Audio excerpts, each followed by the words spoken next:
Dumagsari ng mga tao ngayon sa iba't ibang COMELEC offices sa bansa. Ngayon po kasi ang deadline ng pagpaparehistro para sa eleksyon 2013. Nauna nang sinabi ni COMELEC Chairman Sixto Brillantes Jr. na hindi na sila magbibigay ng extension sa pagpaparehistro.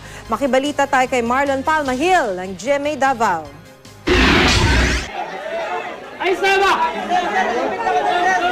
Ganito kagulo sa opisina ng COMELEC sa huling araw ng pagpaparehistro para sa 2013 elections. Nag-uunahan sa pila ang mga dumagsa. Kutob sa makayan na to at yung i-cater ang mga magparehistro. Kay kinanglan mo po nila ni ilang po ning katugon na muboto. Ganito rin ang eksena sa mga opisina ng COMELEC sa Cebu. Madaling araw pa lang, marami nang nakapilang magpaparehistro. Ang ilan, dala pa ang kanilang maliliit na anak. Huwag mo kabuinlan. Yeah, importante man kayo. Ang ilan, tila hindi na kinaya ang matagal na paghihintay. Kabataan naman ang karamihan sa mga last-minute registrants sa COMELEC Iloilo. Wala no kay dugila no pa-study ko wala ako time bala ma-register wala na subong ako nag-register.